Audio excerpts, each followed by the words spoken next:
നമസ്കാരം, എല്ലാ പ്രിയ പ്രേക്ഷകർക്കും ഗുഡ് മോർണിംഗ് കേരളത്തിലേക്ക് സ്വാഗതം. വളരെ പ്രധാനപ്പെട്ട ഒരു വാർത്തയുമായാണ് ഇന്നത്തെ ദിവസം തുടങ്ങുന്നത് തന്നെ. നാടകീയമായി അത്യന്തം രഹസ്യമായി പാലക്കാട് MLA രാഹുൽ മാങ്കൂട്ടത്തിലിനെ അറസ്റ്റ് ചെയ്തിരിക്കുകയാണ് പോലീസ്. അർദ്ധരാത്രിയോടെ സ്റ്റാഫ് അംഗങ്ങൾ പോലും ഇല്ലാത്ത സമയത്തായിരുന്നു പോലീസിന്റെ ഈ നിർണായകമായ നീക്കം. പുതിയ പരാതിയിലാകട്ടെ രാഹുലിനെതിരെ പുറത്തു വരുന്നത് അതീവ ഗുരുതരമായിട്ടുള്ള ആരോപണങ്ങളാണ്. രാഹുലിനും രാഹുലിന്റെ രാഷ്ട്രീയ ഭാവിക്കുമൊക്കെ ഏറെ നിർണായകമാണ് ഈ ഒരു പുതുതായി വന്ന ഒരു കേസ് എന്ന് പറയുന്നത്.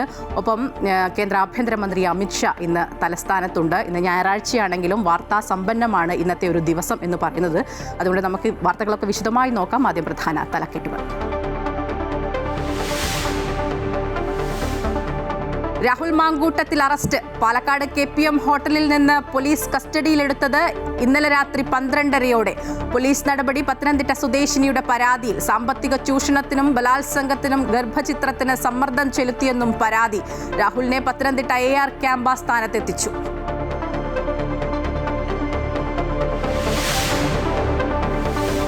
നിയമസഭാ തെരഞ്ഞെടുപ്പിൽ പോർമുഖം തുറക്കാൻ കേന്ദ്ര ആഭ്യന്തരമന്ത്രി അമിത്ഷാ തലസ്ഥാനത്ത്. NDAയുടെ പ്രചാരണങ്ങൾക്ക് തുടക്കം കുറിക്കും. BJP കോർ കമ്മിറ്റി യോഗത്തിൽ പങ്കെടുക്കും. 10:30-ക്ക് പത്മനാഭസ്വാമി ക്ഷേത്ര ദർശനം നടത്തും. ശബരിമല സ്വർണ്ണക്കൊള്ളയിൽ അറസ്റ്റിലായ തന്ത്രി കണ്ഠരര് രാജീവരും മുഖ്യപ്രതി ഉണ്ണികൃഷ്ണൻ പോറ്റിയും തമ്മിലുള്ള സാമ്പത്തിക ഇടപാടുകളിൽ ഊന്നി SIT അന്വേഷണം. തന്ത്രി തിരുവനന്തപുരം മെഡിക്കൽ കോളേജ് ICUവിൽ നിരീക്ഷണത്തിൽ തുടരുന്നു.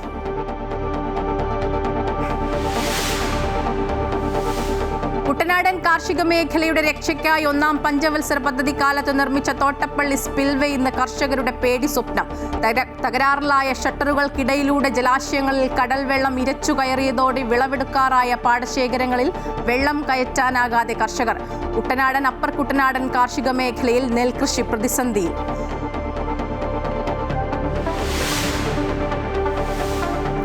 ഇടുക്കി പീരുമേട്ടിൽ പ്രവർത്തിക്കാതെ കാടുകയറി കിടക്കുന്ന തേയിലത്തോട്ടങ്ങൾ വന്യമൃഗങ്ങളുടെ ആവാസ കേന്ദ്രങ്ങൾ. ആന, കാട്ടുപോത്ത്, കടുവ, പുലി തുടങ്ങിയവയുടെ പതിവ് സാന്നിധ്യം. കാടുമൂടി കിടക്കുന്ന തോട്ടങ്ങളിൽ ഇവയെ കണ്ടെത്താനാകാതെ വനപാലകർ.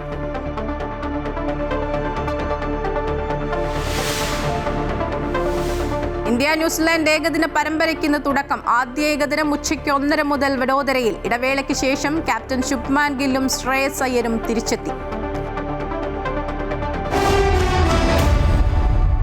രാഹുൽ മാങ്കൂട്ടത്തിൽ പോലീസ് അറസ്റ്റ് ചെയ്തിരിക്കുന്നു. കസ്റ്റഡിയിലെടുത്ത ശേഷം അദ്ദേഹത്തെ അറസ്റ്റ് ചെയ്തിരിക്കുന്നു എന്നുള്ളതാണ്. ഇന്നലെ രാത്രി 12:30-യോടെയാണ് പാലക്കാട് KPM റീജൻസിയിൽ നിന്ന് രാഹുൽ മാങ്കൂട്ടത്തിൽ MLAയെ പോലീസ് കസ്റ്റഡിയിലെടുത്തത്.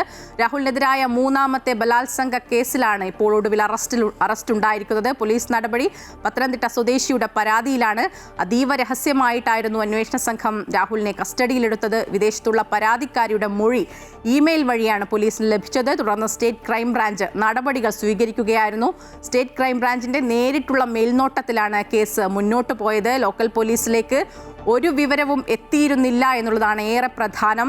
അതുകൊണ്ട് തന്നെ ഈ വിവരങ്ങളൊന്നും തന്നെ ചോർന്നു പോയില്ല. ആരും അറിയാതെ അതീവ രഹസ്യമായിട്ടായിരുന്നു പോലീസ് രാഹുലിനെ അറസ്റ്റ് ചെയ്തിരുന്നത്. രാഹുൽ താമസിച്ചിരുന്ന KPM ഹോട്ടലിലെ മുറി പോലീസ് നിരീക്ഷണത്തിലായിരുന്നു.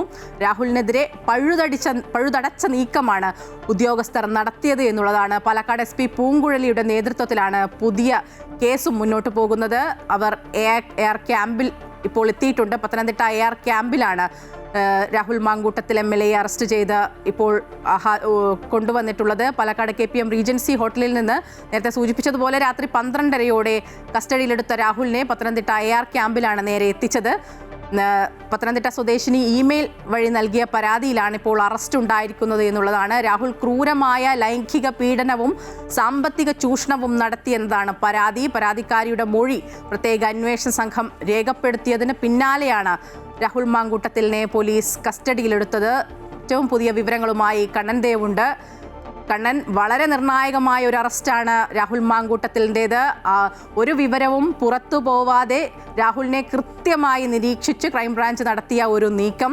രാഹുലിനെ പത്തനംതിട്ട AR ക്യാമ്പിൽ എത്തിച്ചു ചോദ്യം ചെയ്യുന്നു എന്നാണ് മനസ്സിലാക്കുന്നത്. എന്തൊക്കെയാണ് വിവരങ്ങൾ? അതേ മായ, വളരെ വിദഗ്ധമായാണ് ഇപ്പോൾ ക്രൈംബ്രാഞ്ച് സംഘം ഈ രാഹുൽ മാങ്കൂട്ടത്തിനെ പാലക്കാടുള്ള KRP രാഹുൽ മാങ്കൂട്ടത്തിൽ താമസിച്ചിരുന്ന ഹോട്ടലിൽ നിന്നും കസ്റ്റഡിയിൽ എടുത്തിരിക്കുന്നത്. കഴിഞ്ഞ 2 തവണയും ലഭിച്ച പരാതിയിൽ ഈ കസ്റ്റഡിയിൽ എടുക്കാൻ ശ്രമിച്ചിരുന്നുവെങ്കിലും അത് നടന്നിരുന്നില്ല. ആദ്യത്തെ പരാതി വന്നതിന് പിന്നാലെ രാഹുൽ മാങ്കൂട്ടത്തിൽ ഒളിവിൽ പോവുകയും അത് വലിയ വിവാദങ്ങളും ദിവസങ്ങളെടുത്താണ് പിന്നീട് രാഹുൽ തിരികെ വന്നത്. അതിനുശേഷം പിന്നീടുള്ള പരാതിയിലും ആദ്യത്തെ പരാതിയിലും ഈ 2 കേസുകളിലുമായി രാഹുൽ മാങ്കൂട്ടത്തിൽ ജാമ്യം നേടുകയും ഒക്കെ ചെയ്തിരുന്നു. അത്തരത്തിൽ ഈ രാഹുലിനെ കസ്റ്റഡിയിൽ എടുക്കാനോ ചോദ്യം ചെയ്യാനോ ഒന്നും കഴിഞ്ഞിരുന്നില്ല. എന്നാൽ ഈ പരാതി ലോക്കൽ പോലീസ് പോലും അറിയാതെയാണ് ക്രൈംബ്രാഞ്ച് സംഘം അന്വേഷിച്ചത്, ഈ രാഹുലിനെ നിരീക്ഷിച്ചത്. അതിന് പിന്നാലെയാണ് ലോക്കൽ പോലീസ് പോലും അറിയാതെ ഈ രാഹുൽ മാങ്കൂട്ടത്തിനെ ഇന്നലെ അർദ്ധരാത്രി 12:30യോടെ കസ്റ്റഡിയിൽ എടുക്കുന്നത്. ഈ പാലക്കാട്ടിൽ നിന്ന് കസ്റ്റഡിയിലെടുത്ത രാഹുലിനെ പുലർച്ചെയോടെ പത്തനംതിട്ട SP ഓഫീസിന് സമീപമുള്ള AR ക്യാമ്പിലാണ് എത്തിച്ചത്. ഇവിടെ നിലവിൽ ഇപ്പോൾ ഈ രാഹുൽ മാങ്കൂട്ടത്തിനെ ചോദ്യം ചെയ്തു വരികയാണ്. അതീവ രഹസ്യമായാണ് പത്തനംതിട്ടയിൽ എത്തിച്ചത്. അതിനുശേഷം ഇനിയിപ്പോൾ ഈ ചോദ്യം ചെയ്യലിന് ശേഷം ഈ കേസ് അന്വേഷിക്കുന്ന പൂങ്കുഴലി അടക്കം ഉള്ള ഉദ്യോഗസ്ഥർ ഇവിടേക്ക് എത്തുന്നുണ്ട്. എന്നാലും ഇവരടക്കം ഇനിയിപ്പോൾ ചോദ്യം ചെയ്തതിനു ശേഷം ഈ തിരുവല്ല കോടതിയിലാണ് ഹാജരാക്കേണ്ടത്. അതായത് തിരുവല്ല സ്വദേശിയുടെ പരാതിയിലാണ് ഈ കസ്റ്റഡിയിലെടുത്തതും അറസ്റ്റ് രേഖപ്പെടുത്തിയതും. അതായത് തിരുവല്ല സ്വദേശിയായ പരാതിക്കാരിയാണ് ഇമെയിൽ വഴി ഈ ഗർഭചിത്രത്തിനും അതുപോലെ സാമ്പത്തിക അടക്കം ആരോപിച്ചുകൊണ്ടുള്ള പരാതി നൽകിയത്. അതിനാൽ തിരുവല്ല കോടതിയിലാണ് ഈ കേസ് പരിഗണിക്കേണ്ടിയിരുന്നത്. എന്നാൽ ഇന്ന് തിരുവല്ല കോടതി അവധിയിലായതിനാൽ പത്തനംതിട്ട മജിസ്ട്രേറ്റ് കോടതിയിലായിരിക്കും രാഹുൽ മാങ്കൂട്ടത്തിനെ ഹാജരാക്കുക. എന്തായാലും അതിന് ഇനിയും സമയമുണ്ട്. അതിനു മുമ്പ് ചോദ്യം ചെയ്യലടക്കം പൂർത്തിയാക്കേണ്ടതുണ്ട്. നേരത്തെ രാഹുൽ മാങ്കൂട്ടത്തിനെ അറസ്റ്റ് ചെയ്യാനൊക്കെ ശ്രമിച്ചിരുന്നുവെങ്കിലും അത്തരത്തിലൊന്നും നടപടികൾ നടന്നിരുന്നില്ല. അതുകൊണ്ട് തന്നെയാണ് ഇത്തവണ വളരെ അതീവ രഹസ്യമായി ഇത്തരത്തിലൊരു നടപടി ക്രൈംബ്രാഞ്ച് സംഘം സ്വീകരിച്ചത്. എന്തായാലും രാഹുൽ മാങ്കൂട്ടത്തിനെ കൂടെയുള്ള ആൾക്കാർ പോലും അറിയാതെ കസ്റ്റഡിയിൽ എടുക്കുകയായിരുന്നു. അദ്ദേഹത്തെ പുലർച്ചെ കസ്റ്റഡിയിൽ എടുത്ത ശേഷമാണ് ഇവരൊക്കെ അറിഞ്ഞത്. എന്തായാലും ഇനിയിപ്പോൾ ഈ രാഹുൽ മാങ്കൂട്ടത്തിനെ അറസ്റ്റ് ചെയ്തതോടെ ഇനിയിപ്പോൾ ജാമ്യം ലഭിക്കുന്നത് അടക്കമുള്ള കാര്യങ്ങളിൽ ഇനി താമസം ഉണ്ടാകും. നേരത്തെ മുൻകൂർ ജാമ്യം അടക്കം ലഭിച്ചിരുന്ന ആളാണ് രാഹുൽ മാങ്കൂട്ടത്തിൽ. എന്നാൽ ഇത്തരത്തിൽ ഈ കേസിൽ ജാമ്യത്തിന് പോകുന്നത് അടക്കം താമസമുണ്ടാകും. എന്നാൽ ജാമ്യം കിട്ടുമോ എന്നത് അടക്കമുള്ള കാര്യങ്ങൾ സംശയമുണ്ട്. എന്തായാലും രാഹുൽ മാങ്കൂട്ടത്തിൽ മിക്കവാറും ജയിലിലേക്ക് തന്നെ പോകേണ്ടി വരും ഈ കേസുമായി ബന്ധപ്പെട്ട്. എന്തായാലും കുറച്ചുകൂടി കഴിഞ്ഞാൽ ഇദ്ദേഹത്തെ പത്തനംതിട്ട കോടതിയിലേക്ക് ഹാജരാക്കുന്ന തരത്തിലേക്ക് നടപടിയിലേക്ക് ഈ ക്രൈംബ്രാഞ്ച് സംഘം എത്തും. മായ കണ്ണൻ, ഏറെ നിർണായകമായ ഒരു അറസ്റ്റാണ്. രാഹുലിന് ഒന്ന് ചിന്തിക്കാൻ പോലും സമയം കിട്ടിയില്ല എന്നുള്ളതാണ്. അതിനു മുൻപ് തന്നെ പോലീസ് കസ്റ്റഡിയിൽ എടുത്തു കഴിഞ്ഞു. നേരത്തെ ആദ്യ ബലാത്സംഗ കേസിൽ 21 വരെ അറസ്റ്റ് പാടില്ല എന്നൊരു കോടതിയുടെ വിധിയുണ്ട്. അതുകൊണ്ട് തന്നെ രാഹുലിന് ഒരു ആത്മവിശ്വാസമൊക്കെ ഉണ്ടായിരുന്നു. കഴിഞ്ഞ ദിവസങ്ങളിലൊക്കെ രാഹുൽ ഫേസ്ബുക്കിലൊക്കെ ഇട്ട ഫോട്ടോ ഒക്കെ കാണുമ്പോൾ നമുക്കതാണ് മനസ്സിലാവുന്നത്. പക്ഷേ ഈ ഒരു അറസ്റ്റ് ഒട്ടും പ്രതീക്ഷിച്ചിരുന്നില്ല. ഈ 3ാമത്തെ ബലാത്സംഗ പരാതി, അതിൻ്റെ വിശദാംശങ്ങൾ പുറത്തേക്ക് വരുന്നുണ്ട്. വളരെ ഗുരുതരമായ ആരോപണങ്ങളാണ് യുവതി രാഹുലിനെതിരെ ഉന്നയിക്കുന്നത്. എന്താണ് ഈ പരാതിയുടെ വിശദാംശങ്ങൾ? തീർച്ചയായും ഇത്തരത്തിൽ ഈ രാഹുൽ മാങ്കൂട്ടത്തിൽ കഴിഞ്ഞ 2 തവണയും രാഹുൽ മാങ്കൂട്ടത്തിൽ ജാമ്യമെടുത്ത് ഈ ചോദ്യം ചെയ്യൽ അടക്കമുള്ള കാര്യങ്ങളിൽ നിന്നും അന്വേഷണ സംഘത്തിൽ നിന്ന് രക്ഷപ്പെട്ടത് വീണ്ടും ഉണ്ടാകാതിരിക്കാനാണ് ഇത്തരത്തിൽ ഈ പ്രത്യേക അന്വേഷണ സംഘം ഇത്തരത്തിൽ അർദ്ധരാത്രിയിൽ രാഹുൽ മാങ്കൂട്ടത്തിനെ അറസ്റ്റ് ചെയ്തത്. നേരത്തെ തന്നെ രാഹുൽ മാങ്കൂട്ടത്തിൽ നിരീക്ഷണത്തിലായിരുന്നു. എന്നാൽ മറ്റാരും ലോക്കൽ പോലീസ് പോലും അറിയാതെ ഇത്തരത്തിൽ കഴിഞ്ഞ 2 തവണത്തെ പിഴവ് ഉണ്ടാകാതിരിക്കാനാണ് ഇത്തരത്തിൽ അർദ്ധരാത്രിയിൽ വളരെ അതീവ രഹസ്യമായി ഈ രാഹുൽ മാങ്കൂട്ടത്തിനെ കസ്റ്റഡിയിൽ എടുത്തത്. എന്തായാലും ഈ ഇമെയിൽ വഴി പരാതിക്കാരി അയച്ച പരാതിയിൽ രാഹുൽ മാങ്കൂട്ടത്തിൽ ക്രൂരമായ ലൈംഗിക പീഡനം നടത്തിയതായും അതുപോലെ സാമ്പത്തിക ചൂഷണം നടത്തിയെന്നുമാണ് പോലീസിന് മൊഴി നൽകിയിരിക്കുന്നത്. അതിന്റെ അടിസ്ഥാനത്തിലാണ് രാഹുൽ മാങ്കൂട്ടത്തിനെ കസ്റ്റഡിയിൽ എടുത്തിരിക്കുന്നത്. ഈ യുവതി DNA പരിശോധനയ്ക്ക് ഒരുങ്ങിയെന്നും എന്നാൽ രാഹുൽ മാങ്കൂട്ടത്തിനോട് സാമ്പിൾ ആവശ്യപ്പെട്ടപ്പോൾ നൽകിയില്ല എന്നടക്കമുള്ള കാര്യങ്ങൾ ഈ മൊഴിയിൽ പറയുന്നുണ്ട്. നേരത്തെ ഈ യുവതിയുമായി രാഹുൽ മാങ്കൂട്ടത്തിൽ ബന്ധം സ്ഥാപിക്കുകയും അതായത് ഈ ഭർത്താവുമായി അകൽച്ചയിലായിരുന്ന സമയത്താണ് ഈ രാഹുൽ മാങ്കൂട്ടത്തിൽ ഈ യുവതിയുമായി ബന്ധം സ്ഥാപിക്കുന്നത്. അതിനുശേഷം അത് പിന്നീട് ഈ യുവതിയെ വിളിച്ചു വരുത്തുകയും അതിനുശേഷം ലൈംഗിക പീഡനമടക്കം നടത്തിയെന്നുമാണ് ഈ യുവതി പരാതിയിൽ പറയുന്നത്. അതിനുശേഷമാണ് ഈ പാലക്കാട് ഉപതെരഞ്ഞെടുപ്പൊക്കെ വരുന്ന സമയത്താണ് രാഹുൽ മാങ്കൂട്ടത്തിൽ വീണ്ടും ബന്ധപ്പെടാൻ ശ്രമിച്ചത്. അതിനുശേഷം ആ സമയത്താണ് ഈ കേസ് സംബന്ധിച്ച് കൂടുതൽ വിവരങ്ങൾ ദൃശ്യങ്ങളൊക്കെ പുറത്തു വരുന്നത്. ആ സമയത്താണ് വീണ്ടും പരാതിയുമായി യുവതി മുന്നോട്ട് പോകുന്നത്. പിന്നീട് രാഹുൽ മാങ്കൂട്ടത്തിൽ പലതവണ ഈ യുവതിയെ ബന്ധപ്പെട്ട് അതുപോലെ പരാതി പിൻവലിക്കാനൊക്കെ പറഞ്ഞിരുന്നു. മാത്രമല്ല വിവാഹം കഴിക്കാമെന്നൊക്കെ വാഗ്ദാനം നൽകി. എന്നാൽ അതൊന്നും നടന്നില്ല. അതിനുശേഷം വീണ്ടും ഈ യുവതിയെ വിളിച്ചു വരുത്തുകയും വീണ്ടും അധിക്ഷേപിക്കുകയും അതായത് ആക്രമിക്കുകയും ഒക്കെ ചെയ്തുവെന്നാണ് പരാതിയിൽ പറയുന്നത്. അത്തരത്തിലുള്ള മൊഴിയുടെ അടിസ്ഥാനത്തിലാണ് ഇപ്പോൾ രാഹുലിനെ കസ്റ്റഡിയിൽ എടുത്തിരിക്കുന്നത്. മായ, ശരി, വളരെ ഗുരുതരമായ ആരോപണങ്ങളാണ് രാഹുൽ മാങ്കൂട്ടത്തിൽ MLA-ക്കെതിരെ യുവതി ഉന്നയിച്ചിരിക്കുന്നത്. രാഹുലിനെ പത്തനംതിട്ട IR ക്യാമ്പിൽ ഇപ്പോൾ ചോദ്യം ചെയ്തു വരികയാണ്. പൂങ്കുഴലിയുടെ നേതൃത്വത്തിലുള്ള അന്വേഷണ സംഘമാണ് അതീവ രഹസ്യമായി രാഹുലിനെ കസ്റ്റഡിയിലെടുത്ത് പത്തനംതിട്ടയിൽ എത്തിച്ച് ഇപ്പോൾ ചോദ്യം ചെയ്യുന്നത്. ഈ ക്രൂരമായ ബലാത്സംഗവും ഒപ്പം നിർബന്ധിത ഗർഭചിത്രവും സാമ്പത്തിക ചൂഷണവും അടക്കം ഗുരുതരമായ ആരോപണങ്ങളാണ് യുവതി രാഹുലിനെതിരെ ഉന്നയിച്ചിരിക്കുന്നത്. യുവതി ഇമെയിൽ വഴിയാണ് ഈ പോലീസിന് പരാതി നൽകിയത്. അതുകൊണ്ട് തന്നെ ഈ ലോക്കൽ പോലീസിലേക്കൊന്നും തന്നെ വിവരം എത്താത്ത രീതിയിൽ ക്രൈംബ്രാഞ്ചിൻ്റെ നേരിട്ടുള്ള ഒരു നീക്കമായിരുന്നു രാഹുലിനെ അറസ്റ്റ് ചെയ്യുക എന്നുള്ളത് തന്നെ. മുൻപ് ഉണ്ടായിരുന്ന പരാതികളിലൊക്കെ അറസ്റ്റിലേക്ക് ഉൾപ്പെടെയുള്ള ആ ഒരു സാഹചര്യത്തിലേക്ക് നീങ്ങിയപ്പോൾ രാഹുൽ ഒളിവിൽ കഴിയുകയും ഒപ്പം തദ്ദേശ തെരഞ്ഞെടുപ്പിലേക്ക് ഒരു മാസ് എൻട്രിയൊക്കെ നടത്തിയതൊക്കെ നമ്മളുടെ മുന്നിലുണ്ട്. പക്ഷേ അത്തരത്തിലുള്ള ഒരു നീക്കത്തിനും രാഹുലിന് അവസരം കിട്ടിയിട്ടില്ല. സ്റ്റാഫ് അംഗങ്ങൾ പോലും ഇല്ലാത്തൊരു സമയത്ത് അർദ്ധരാത്രിയോടെ 12:30 കൂടിയാണ് പാലക്കാട്ടുള്ള KPM റീജൻസി ഹോട്ടലിൽ നിന്ന് രാഹുലിനെ പോലീസ് കസ്റ്റഡിയിൽ എടുത്തിരിക്കുന്നത്. ഈ ഇമെയിൽ ലഭിച്ച ആ പരാതിയിൽ പരാതിക്കാരിയുടെ മൊഴി പ്രത്യേക അന്വേഷണ സംഘം രേഖപ്പെടുത്തിയിരുന്നു. അതും അതീവ രഹസ്യമായിട്ടാണ്. യുവതി വിദേശത്തുള്ള യുവതിയാണ്. വീഡിയോ കോൺഫറൻസ് വഴിയാണ് യുവതിയുടെ മൊഴിയെടുത്തതെന്നാണ് മനസ്സിലാക്കുന്നത്. അത് പഴുതടച്ചുള്ള ഒരു നീക്കത്തിലൂടെയാണ് രാഹുൽ മാങ്കൂട്ടത്തിൽ MLA-യെ ഇപ്പോൾ പോലീസ് ക്രൈംബ്രാഞ്ച് സംഘം കസ്റ്റഡിയിലെടുത്ത് അറസ്റ്റ് ചെയ്ത് ഇപ്പോൾ ചോദ്യം ചെയ്യലുമായി പുരോഗമിക്കുന്നത്. രാഹുലിനെ സംബന്ധിച്ചിടത്തോളം ഏറെ നിർണായകമാണ്. നിയമസഭാ തിരഞ്ഞെടുപ്പ് അടുത്തിരിക്കുന്ന ഒരു സാഹചര്യത്തിൽ പത്തനംതിട്ട, പാലക്കാട് ഉൾപ്പെടെ കോൺഗ്രസിൻ്റെ MLA അല്ല, കോൺഗ്രസിൻ്റെ ഭാരവാഹിയല്ല എന്ന് പറയുമ്പോൾ കൂടി ഏറെ നിർണായകമാണ് ഈ രാഹുൽ മാങ്കൂട്ടത്തിൻ്റെ അറസ്റ്റ്. രാഹുലിനും ഒപ്പം രാഹുലിൻ്റെ രാഷ്ട്രീയ ഭാവി സംബന്ധിച്ചും വരും മണിക്കൂറുകളിലൊക്കെ ഈ രാഹുലിൻ്റെ ചോദ്യം ചെയ്യലുമായി ബന്ധപ്പെട്ട കൂടുതൽ വിവരങ്ങളൊക്കെ ലഭിക്കുമെന്നാണ് പ്രതീക്ഷിക്കുന്നത്. കണ്ണനാണ് വിവരങ്ങൾ പങ്കുവച്ചത്. കേന്ദ്ര ആഭ്യന്തരമന്ത്രി അമിത്ഷാ തലസ്ഥാനത്ത് ഉണ്ട്. വരുന്ന നിയമസഭാ തെരഞ്ഞെടുപ്പുമായി ബന്ധപ്പെട്ട NDA-യുടെ പ്രചരണങ്ങൾക്ക് അമിത്ഷാ തുടക്കം കുറിക്കും. NDA നേതാക്കളുമായി കൂടിക്കാഴ്ച നടത്തുകയും ചെയ്യും. BJP കോർ കമ്മിറ്റി യോഗത്തിലും അദ്ദേഹം പങ്കെടുക്കും.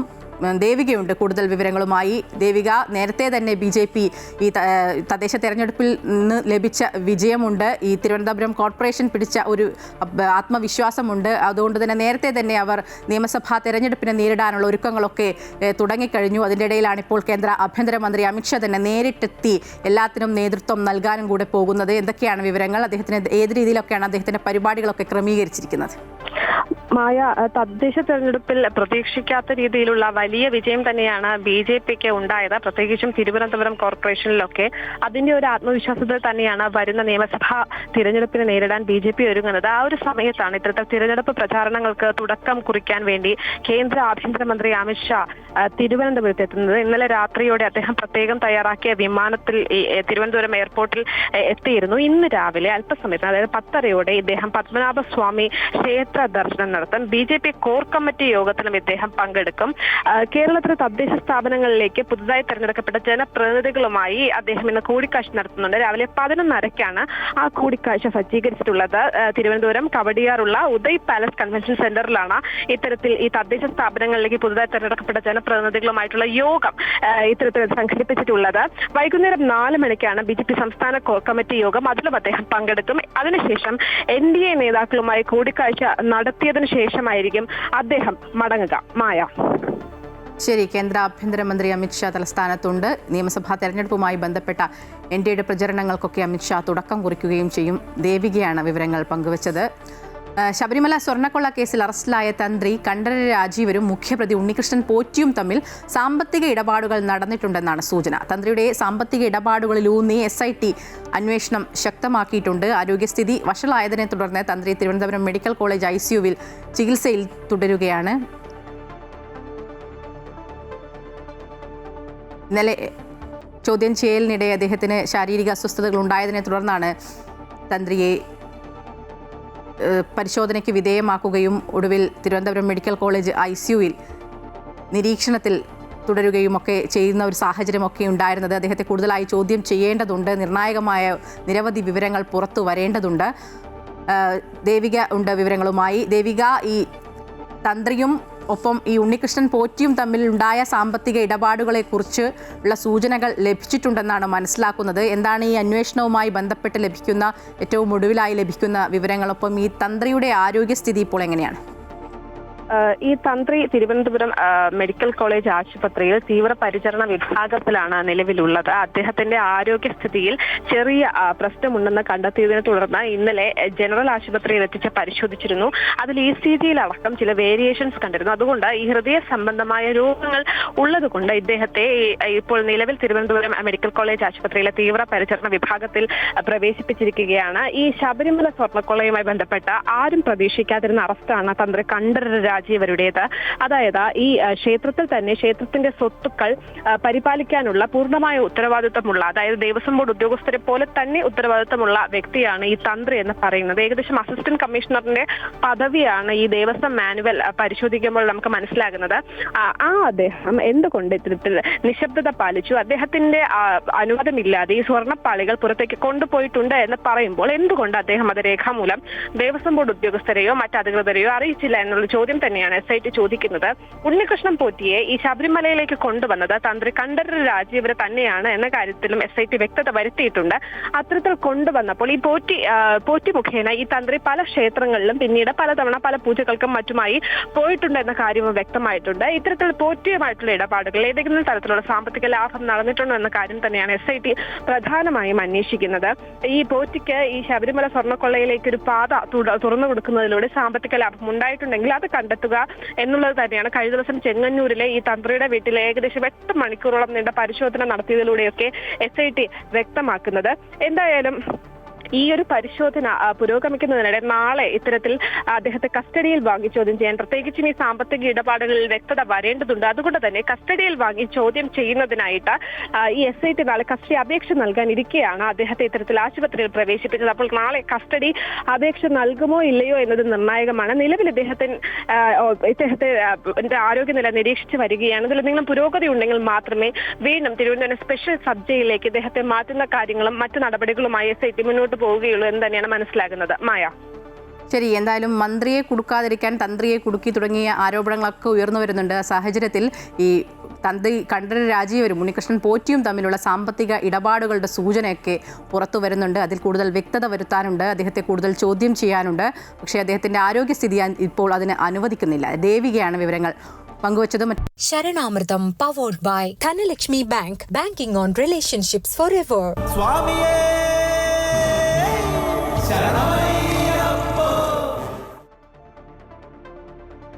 ഐതിഹ്യ പെരുമയുമായി എരുമേലി പേട്ടതുള്ളൽ ഇന്നാണ്. അമ്പലപ്പുഴ ആലങ്ങാട് സംഘങ്ങളാണ് ആചാരപരമായി പേട്ടതുള്ളലിൽ പങ്കെടുക്കുന്നത്. ആദ്യം ചെറിയമ്പലത്തിൽ നിന്നും വാവരു പള്ളിയിലെത്തി വാവരുടെ പ്രതിനിധിയുമായാണ് അമ്പലപ്പുഴ സംഘം വലിയ അമ്പലത്തിലേക്ക് പേട്ടതുള്ളുന്നത്. ഉച്ചയ്ക്ക് ശേഷമാണ് ആലങ്ങാട് സംഘത്തിൻ്റെ പേട്ടതുള്ളൽ. ഏറെ ഭക്തി പുരസ്കരം നടക്കുന്ന ഒരു ചടങ്ങാണിത്. പേട്ടതുള്ളൽ നിരവധി ആളുകളും ഇതുമായി ബന്ധപ്പെട്ട് ഇത് കാണാനും അതിൽ പങ്കെടുക്കാനുമൊക്കെയായി അവിടെ അയ്യപ്പസ്വാമിയെ മനസ്സിൽ ധ്യാനിച്ച് അവിടെ എത്തുന്ന ഒരു ചടങ്ങ് കൂടിയാണ്.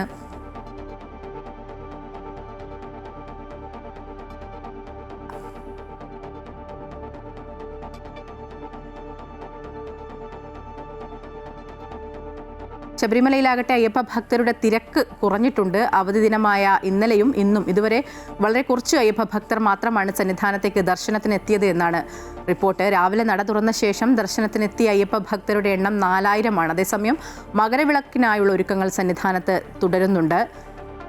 രജിത്ത് ഉണ്ട് കൂടുതൽ വിവരങ്ങളുമായി. രജിത്ത്, അയ്യപ്പ ഭക്തരുടെ എണ്ണത്തിൽ കുറവാണെന്നാണ് മനസ്സിലാക്കുന്നത്. അവധി ദിവസങ്ങളാണ്, അതുകൊണ്ട് തന്നെ ഒരു തിരക്കൊക്കെ പ്രതീക്ഷിച്ചിരുന്നു. പക്ഷേ അതിന് പകരമായി 4000-ത്തിലധികം അയ്യപ്പ ഭക്തർ മാത്രമേ എത്തിയിട്ടുള്ളൂ എന്നാണ് കണക്കുകളൊക്കെ സൂചിപ്പിക്കുന്നത്. ഇതൊക്കെയാണ് ശബരിമലയിൽ നിന്നുള്ള വിശേഷങ്ങൾ. ശബരിമലയിൽ അവധി ദിനമായിരുന്നിട്ടും അയ്യപ്പ ഭക്തരുടെ തിരക്ക് വളരെ കുറവാണ് എന്ന് തന്നെ പറയേണ്ടിയിരിക്കുന്നു. ഇന്നലെയും ഇന്നുമായി അയ്യപ്പ ഭക്തർ വളരെ കുറച്ച് മാത്രമാണ്. ഇപ്പോൾ നമ്മൾ ദൃശ്യങ്ങളിൽ കാണുന്നത് ജസ്റ്റിസ് ദേവൻ രാമചന്ദ്രൻ ശബരിമലയിൽ ദർശനം നടത്തിയതിനു ശേഷം അദ്ദേഹം ഇപ്പോൾ 18ാം പടിയിൽ ഡ്യൂട്ടി ചെയ്യുന്ന പോലീസ് അയ്യപ്പന്മാരുമായി സംസാരിച്ചതിന് ശേഷം മടങ്ങുന്ന കാഴ്ചയാണ് നമുക്ക് ദൃശ്യങ്ങളിൽ കാണാൻ കഴിയുന്നത്. അദ്ദേഹം രാവിലെ തന്നെ ഇവിടെ എത്തി ദർശനം നടത്തിയിരിക്കുന്നു. ഇനി ശബരിമലയിലെ തിരക്കിലേക്ക് പോവുകയാണെങ്കിൽ കണക്കുകൾ സൂചിപ്പിക്കുന്നത് ഇന്നലെ മാത്രം ഏകദേശം 71,000-ഓളം അയ്യപ്പ ഭക്തർ മാത്രമാണ് ശബരിമലയിൽ 11 മണി വരെ ദർശനം നടത്തിയത്. അത് വളരെ കുറവാണ്. കാരണം ഇതുവരെ ശബരിമല മണ്ഡല മകരവിളക്ക് തീർത്ഥാടനം ആരംഭിച്ചതിന് ശേഷം വളരെ കുറവ് മാത്രം അയ്യപ്പ ഭക്തർ ദർശനം നടത്തിയ ഒരു ദിവസമാണ് ഇന്നലെ എന്നത് ഏറ്റവും പ്രധാനമായി നമ്മൾ കാണേണ്ടതുണ്ട്. 71,000-ഓളം അയ്യപ്പ ഭക്തർ മാത്രമാണ് ഇന്നലെ ദർശനത്തിനെത്തിയത്. കാരണം നമുക്കറിയാം വെർച്വൽ ക്യൂ വഴി 70,000 പേരെ മാത്രമാണ് സാധാരണ രീതിയിൽ ദർശനത്തിനെത്തുന്നത്. അതിനുശേഷം 5,000 പേർ അല്ലാതെയും സ്പോട്ട് ബുക്കിംഗ് വഴിയും ദർശനത്തിനെത്തുന്ന ഒരു കണക്കുകൾ നിൽക്കുമ്പോഴാണ് ഇന്നലെ മാത്രം 71,000-ഓളം അയ്യപ്പ ഭക്തർ മാത്രം ദർശനം നടത്തുന്ന ഒരു കാഴ്ച നമുക്ക് കാണാൻ കഴിഞ്ഞിരിക്കുന്നത്. എന്തുതന്നെയായാലും ഇന്നും അയ്യപ്പ ഭക്തരുടെ വരവ് കുറവാണ് എന്നത് തന്നെയാണ്. രാവിലത്തെ കണക്കുകൾ, അത് ആദ്യ കണക്കുകളായിരുന്നു 4,000 എന്നത്. എന്നിപ്പോൾ അതിൽ വ്യത്യാസം വന്നിട്ടുണ്ട്. 10,000-ന് മുകളിൽ അയ്യപ്പ ഭക്തർ മാത്രമാണ് ഇതുവരെ നട തുറന്ന് 3 മണിക്ക് നട തുറന്നതിന് ശേഷം ഇപ്പോൾ നമ്മൾ പറയുന്ന 7:30 വരെയുള്ള കണക്കുകൾ സൂചിപ്പിക്കുകയാണെങ്കിൽ 10,000-ന് മുകളിൽ അയ്യപ്പ ഭക്തർ മാത്രമാണ് ദർശനം നടത്തിയത്. ദൃശ്യങ്ങളിൽ കാണാം 18ാം പടി കയറി വരുന്ന അയ്യപ്പ ഭക്തരുടെ എണ്ണം വളരെ കുറവാണ് എന്ന് നമുക്ക് കാണാൻ കഴിയും. ഓരോരുത്തരായി പടി കയറി വന്ന് തൊഴുതു പോകുന്ന ഒരു കാഴ്ചയാണ് നമുക്ക് കാണാൻ കഴിയാതെ. വളരെ വിരളമായി മാത്രമാണ് ശബരിമലയിൽ നമുക്ക് ഇത്തരം ഒരു കാഴ്ച കാണാൻ കഴിയുക. ആദ്യ ദിനങ്ങളിൽ ഉണ്ടായിരുന്ന ശനി ഞായർ ദിവസങ്ങളിലും ഇതേ അവസ്ഥ തന്നെയായിരുന്നു ഉണ്ടായിരുന്നത്. ഇപ്പോൾ കഴിഞ്ഞ ശനിയിലും ഇന്നിപ്പോൾ ഞായറാഴ്ചയാണ്. ഈ 2 ദിവസങ്ങളിലും ഇത്തരത്തിലുള്ള ഒരു കാഴ്ച നമുക്ക് വീണ്ടും ശബരിമലയിൽ നിന്ന് കാണാൻ കഴിയുന്നു. അയ്യപ്പ ഭക്തരുടെ എണ്ണം വളരെ കുറവാണ്. ഒരു പക്ഷേ ഉച്ചയ്ക്ക് ശേഷം അയ്യപ്പ ഭക്തരുടെ എണ്ണത്തിലേക്ക് വളരെ വർധനവ് ഉണ്ടാകാനുള്ളൊരു സാധ്യത കൂടി ഉണ്ട്. കാരണം മകരവിളക്കിന് ഇനി ഏതാനും ദിവസങ്ങൾ, 2 ദിവസങ്ങൾ മാത്രമാണ് അവശേഷിക്കുന്നത്. ഒരുക്കങ്ങൾ അതിൻ്റെ അവസാന ഘട്ടത്തിലേക്ക് കടന്നിരിക്കുന്നു. ഇന്നലെ തന്നെ ADM അരുൺ നേതൃത്വത്തിലുള്ള സംഘം വിവിധ വകുപ്പുകളുടെ പ്രവർത്തനങ്ങൾ ഏകോപനങ്ങളൊക്കെ വിലയിരുത്തുകയും ചെയ്തിരുന്നു. തുടർന്നും എല്ലാ നടപടികളും ശബരിമലയിൽ എല്ലാ ഒരുക്കങ്ങളും പുരോഗമിച്ചുകൊണ്ടിരിക്കുകയാണ്.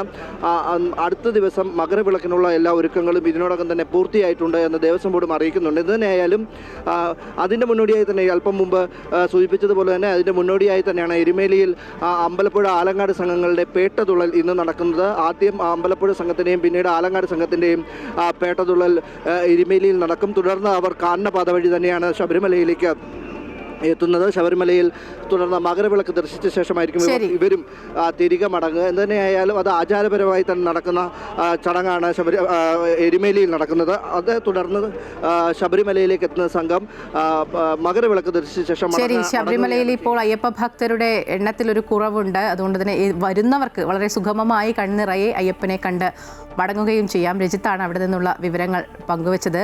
ഒപ്പം ഐതിഹ്യ പെരുമയിൽ എരുമേലി പേട്ടതുള്ളൽ ഇന്നാണ്. പ്രശാന്ത് ഉണ്ട് കൂടുതൽ വിവരങ്ങളുമായി. പ്രശാന്ത്, അമ്പലപ്പുഴ ആലങ്ങാട് സംഘങ്ങൾ ആചാരപരമായുള്ളൊരു പേട്ടതുള്ളൽ, എന്തൊക്കെയാണ് വിവരങ്ങൾ?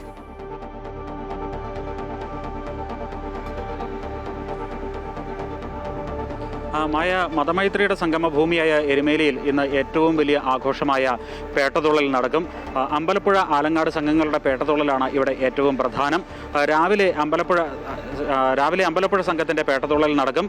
കൊച്ചമ്പലത്തിൽ നിന്നും പേട്ടതുള്ളലിനുള്ള വാള് പൂജിച്ച ശേഷം തയ്യാറായി നിൽക്കുമ്പോൾ ആകാശത്ത് കൃഷ്ണപ്പരുന്ത് വട്ടമിട്ട് പറക്കുമ്പോഴാണ് അമ്പലപ്പുഴ സംഘത്തിൻ്റെ പേട്ടതുള്ളൽ ആരംഭിക്കുന്നത്.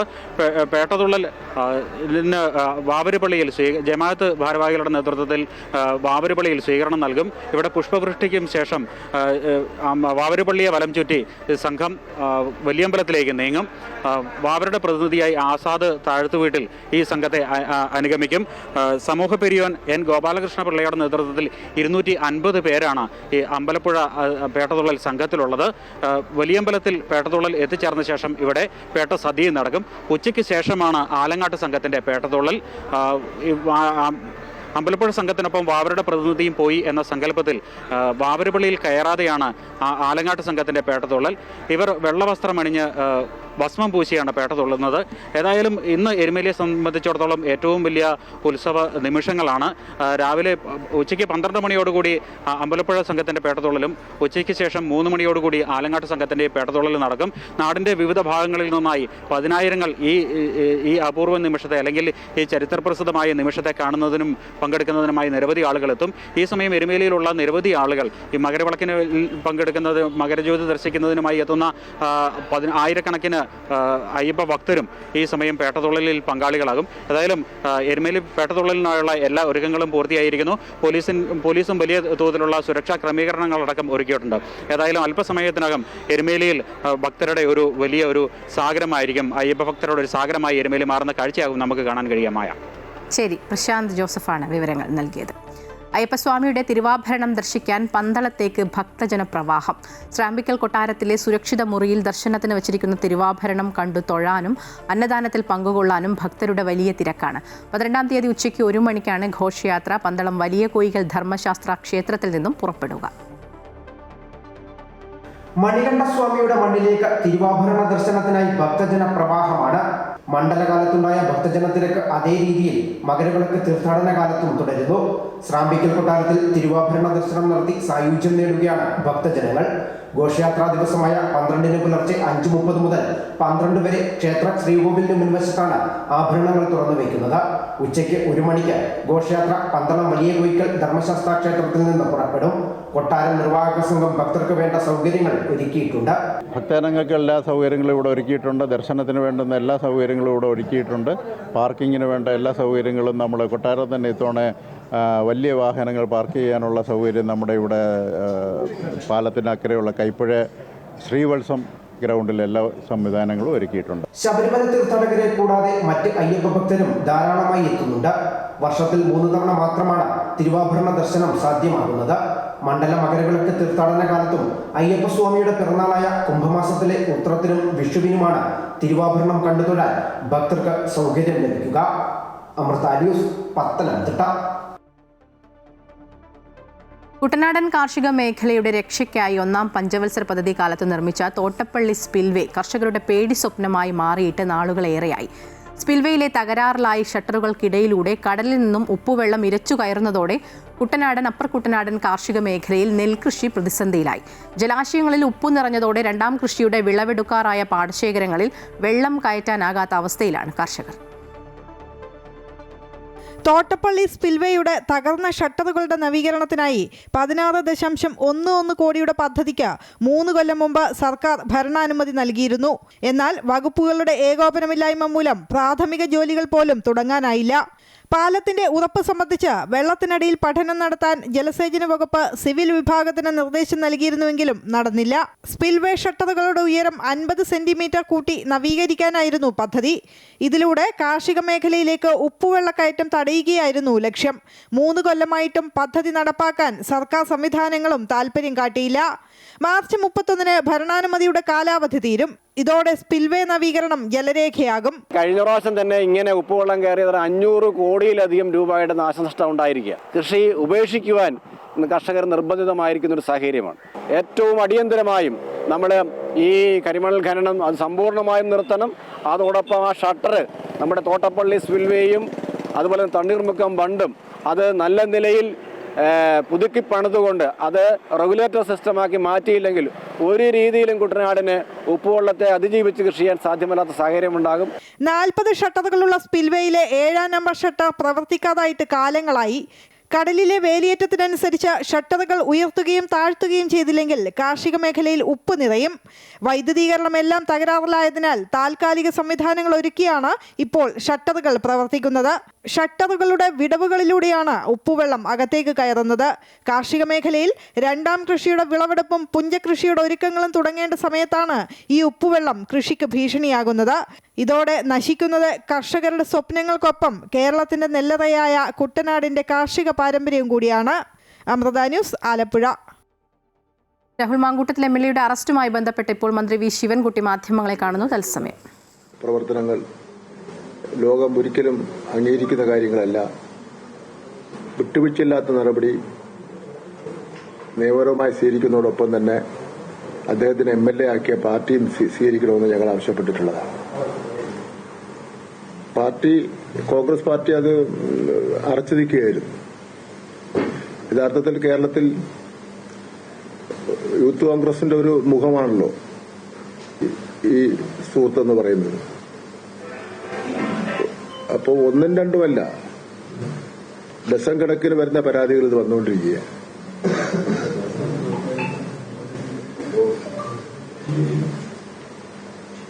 ഇനിയെങ്കിലും അദ്ദേഹം ഈ സ്ഥാനത്തിരുന്നുകൊണ്ട് ഈ കാര്യങ്ങൾ ചെയ്യുവാനും ചെയ്ത കാര്യങ്ങളെ പ്രൊട്ടക്ഷൻ സ്ഥാനം ഒരു മറയായി മാറാതിരിക്കുന്നതിന് വേണ്ടിയുള്ള നടപടി കോൺഗ്രസ് സ്വീകരിക്കേണ്ടതാണ്. എന്തായാലും നിയമത്തിന്റെ വഴിക്കുള്ള കാര്യങ്ങളുമായി മുന്നോട്ട് പോവുകയാണ്. നിയമപരമായുള്ള നടപടികൾ മുന്നോട്ട് പോവുകയാണ്. ഇപ്പോഴും കോൺഗ്രസ് ക്യാമ്പുകളിൽ നിന്ന് നല്ല പിന്തുണ ഇദ്ദേഹത്തിന് കിട്ടുന്നു എന്നുള്ളതാണ് നമുക്ക് ലഭിക്കുന്ന വിവരങ്ങൾ. അതല്ലെങ്കിൽ ഇത്രയധികം കുറ്റകൃത്യങ്ങൾ ചെയ്ത ഒരു കുറ്റവാളി MLA സ്ഥാനം വഹിച്ചുകൊണ്ട് MLA ഓഫീസിലും അതുപോലെ തന്നെ മറ്റ് ആക്ടിവിറ്റീസിലും ഒക്കെ തന്നെ പങ്കെടുക്കാൻ വേണ്ടി പോകുന്നത് നമുക്ക് സംശയം ഉളവാക്കുന്നതാണ്. പക്ഷേ കേരളത്തിന്റെ ജനങ്ങളുടെ സമാധാനവും മനസാക്ഷിയാണ് കോൺഗ്രസ് മനസ്സിലാക്കേണ്ടത്.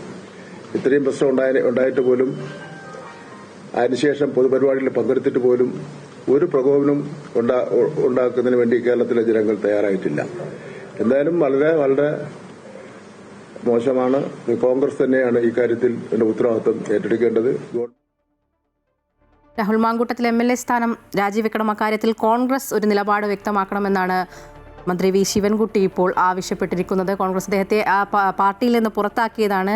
MLA സ്ഥാനം രാജിവെക്കണോ വേണ്ടയോ എന്നൊക്കെ രാഹുൽ തീരുമാനിക്കേണ്ടതെന്നാണ് നേരത്തെ തന്നെ നേതാക്കളൊക്കെ വ്യക്തമാക്കിയിരിക്കുന്നത്. ഇപ്പോൾ വീണ്ടും പരാതി ഉയർന്ന സാഹചര്യത്തിൽ കോൺഗ്രസ് ഇത് നിലപാടെടുക്കും എന്നുള്ള കാര്യം കൂടി ശ്രദ്ധേയമാണ്. വരും മണിക്കൂറുകൾ അതുമായി ബന്ധപ്പെട്ട പ്രതികരണങ്ങളൊക്കെ ഉണ്ടാകുമെന്നാണ് പ്രതീക്ഷിക്കുന്നത്. ഇടുക്കി പീരുമേട്ടിൽ പ്രവർത്തിക്കാതെ കാടുകയറി കിടക്കുന്ന തേയിലത്തോട്ടങ്ങൾ വന്യമൃഗങ്ങളുടെ ആവാസ കേന്ദ്രങ്ങളായി മാറുന്നു. ആന, കാട്ടുപോത്ത്, കടുവ, പുലി തുടങ്ങിയവയുടെ സാന്നിധ്യം ഇത്തരം തോട്ടങ്ങളിൽ പതിവാണ്. കാടുമൂടി കിടക്കുന്നതിനാൽ ഇവയെ കണ്ടെത്താനും വനപാലകർക്ക് ബുദ്ധിമുട്ടാണ്. തേയിലത്തോട്ടം മേഖലയുമായി ബന്ധപ്പെട്ട് കിടക്കുന്ന പ്രദേശമാണ് പീരുമേട്. ഇവിടെ പ്രവർത്തിക്കുന്നതും പൂട്ടിക്കിടക്കുന്നതുമായ നിരവധി തോട്ടങ്ങളുണ്ട്. പൂട്ടിയ തോട്ടങ്ങൾ കൃഷി ചെയ്യാതെ കാടുപിടിച്ച് വനത്തിന് സമാനമായി കിടക്കുന്നു. ഈ പ്രദേശങ്ങളാണ് വന്യമൃഗങ്ങളുടെ പ്രധാന ആവാസ കേന്ദ്രമായി മാറുന്നത്.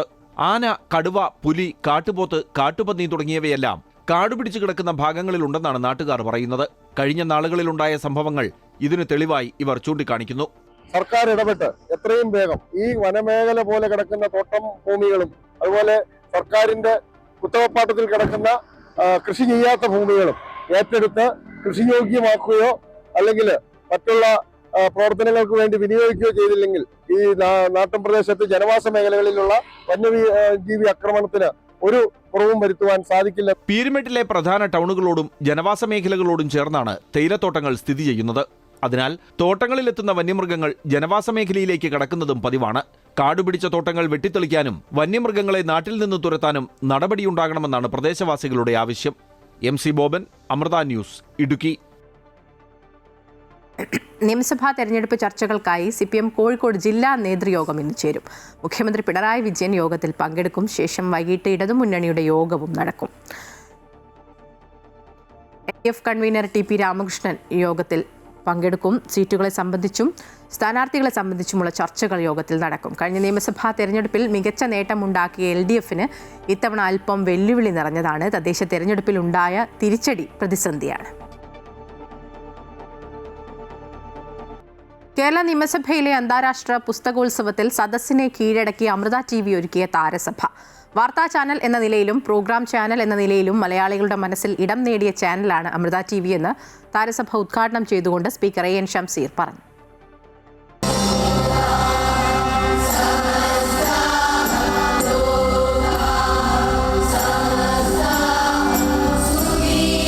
കേരള നിയമസഭയിലെ ശങ്കരനാരായണൻ തമ്പി ഹാളിൽ നിറഞ്ഞ സദസ്സിലാണ് അമൃത TV ഒരുക്കിയ താരസഭ അരങ്ങേറിയത്. രമേശ് പിഷാരടി, ശ്വേത മേനോൻ, മഞ്ചേരി, അൻവർ സാദത്ത് തുടങ്ങിയ പ്രതിഭകൾ അണിനിരന്ന കലാവിരുന്ന് ആസ്വദിക്കാൻ മുൻ മന്ത്രിമാരും MLA-മാരും കലാ സാംസ്കാരിക രംഗത്തെ പ്രമുഖരുമെത്തി.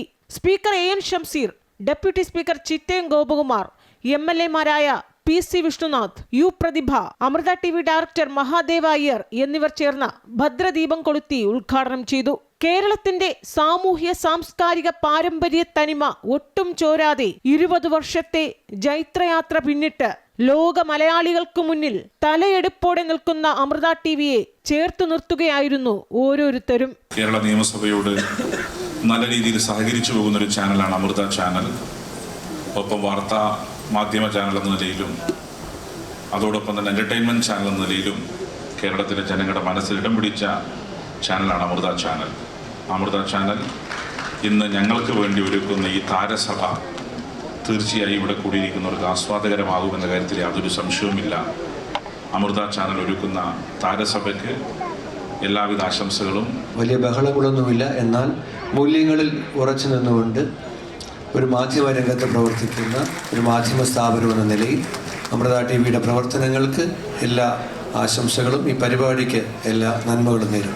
ഇൻഫർമേഷൻ ആയിക്കോട്ടെ, ന്യൂസ് ആയിക്കോട്ടെ, എൻ്റർടൈൻമെൻ്റ് ആയിക്കോട്ടെ, എല്ലാ കാര്യങ്ങളിലും വളരെ വ്യത്യസ്തമായി മികച്ച മാതൃകയായി നല്ല പരിപാടികൾ ഓൺലൈനായിട്ട് ഡിജിറ്റലായിട്ട് ഒക്കെ വലിയ വ്യൂവർഷിപ്പ് കിട്ടുന്ന രീതിയിലത്തേക്കുള്ള പരിപാടികൾ ഡിസൈൻ ചെയ്യുന്ന ഒരു ടീമിന് എൻ്റെ ഏറ്റവും വലിയ നന്ദി അറിയിക്കുന്നു.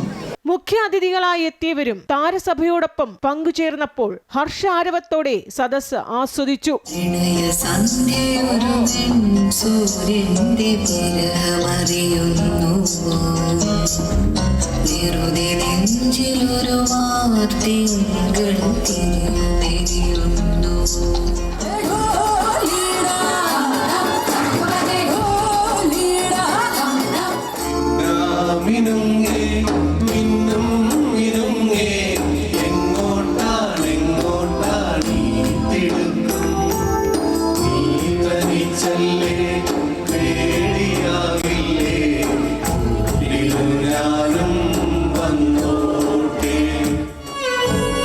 കേരളം കണ്ട ഏറ്റവും വലിയ പ്രകൃതി ദുരന്തം നടന്ന ചൂരൽമലക്കാരനാണ് ചേട്ടാ ഞാൻ.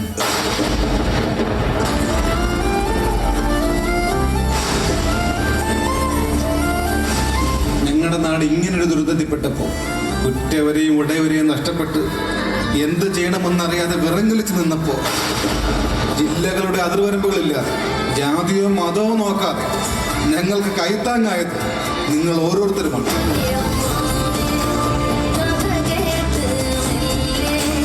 അമൃത ന്യൂസ്, തിരുവനന്തപുരം. ഡൽഹിയിൽ നടക്കുന്ന ലോക പുസ്തകമേളയിൽ ശ്രദ്ധ നേടി മാതാ അമൃതാനന്ദമയി മഠത്തിന്റെ സ്റ്റാൾ. അമ്മയുടെ ആശയങ്ങളും ഉപദേശങ്ങളും പ്രഭാഷണങ്ങളും ഉൾക്കൊള്ളുന്ന നിരവധി പുസ്തകങ്ങളാണ് സ്റ്റാളിലുള്ളത്. ഈ മാസം 18 വരെ ഭാരത് മണ്ഡപത്തിലാണ് പുസ്തകമേള നടക്കുന്നത്.